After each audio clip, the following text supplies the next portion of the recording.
Hello, my name is Atul Pandey and I'm the founder of Eternity Solutions. Thank you for taking the time and joining this podcast, where we discuss various different nuances connected to building purpose native organizations. The podcast is targeted towards founders and CXOs of small to mid-sized tech services organizations. However, this podcast would be equally applicable to a business leader in a large tech services company. Today we are going to talk about returns. Returns on investment in your teams. There are some observations which may help you introspect and see if you are doing things right. And what kind of changes should you be looking to take if there is a need, which you feel.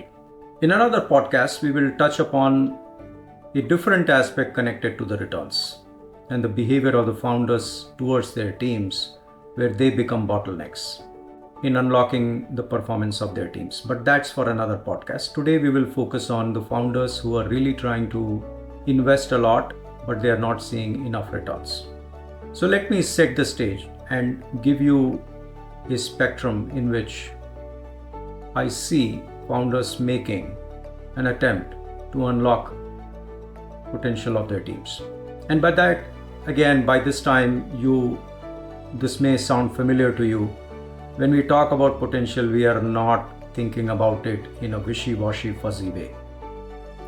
We are thinking about it in a way in which it unlocks hard performance connected to a metric of growth for your organization. But unlocking the growth and unlocking the potential is not something which could be done just by expressing the need of it or just by telling people what to do and what not to do.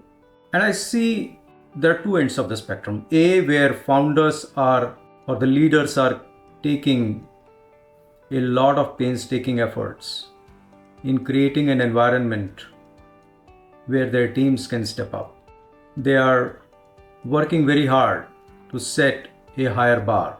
They are working very hard to create a very uplifting sense of purpose. And then they are trying to establish a lot of means to engage with their teams. And the example which I'm taking today is of a tech services organization which is a little bit decent in size, not too small, but also not too large, let's say. Or it could be a large team.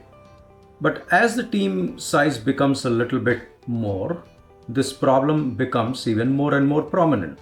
That you set a good overall vision, you do a town hall, you do your all hands, you set a very uplifting, message, you create means then to connect with your people. You are trying to be their help, you are trying to be their support, you are trying to be a promoter of whatever excellence they are bringing. So you are trying to do all the right things. Yet you do not see a lot of reciprocation back. What you're expecting is that people should naturally start to take initiative in stepping themselves up, in gearing up to the greater vision and the mission which you have set for your organization, but you do not find them reciprocating enough from their side. So what do you do in that case? How do you approach that problem? Well, the first aspect you must consider is what's really driving that. And let me share a few problem statements which can perhaps make it a little bit more palatable. Let's say you have a team and you are creating open communication forum to listen to their problems. And people raise questions and you are trying to respond to them as much as you can in those open forums. But how do you know that whatever problems they have raised, they're getting addressed completely? and what mechanisms are going to be instituted for them not to repeat.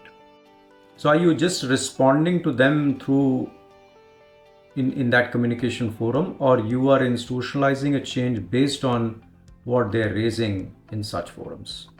I don't know where you are, but there are two distinct and two different ways to handle it. Number two, you may be seeing two distinct patterns of engagement from your teams.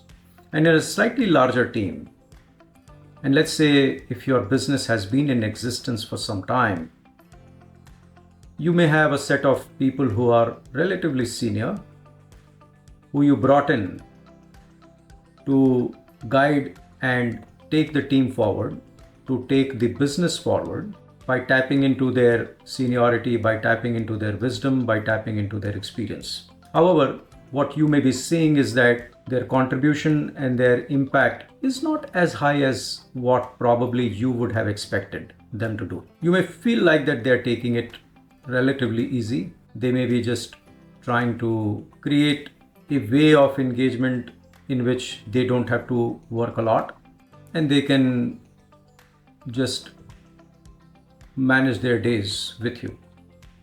Or you may be seeing that they're not contributing to change things around, but they're resistant to change. And when you push them a little bit, you find a lot of backlash, saying that this I've seen this enough, this doesn't work this way, it will not work. So this is all good idea, but it's not practical to implement. So from your seniors, you may not be getting probably a return which you are expecting, that they would be embracing new change, they would be ready to take it forward, and they would be ready to continue to lead the team with forward thinking, bringing their experiences, helping sort and solve a lot of the problems which people are facing, as well as helping you create and generate new conversations, new opportunities with your clients and prospects.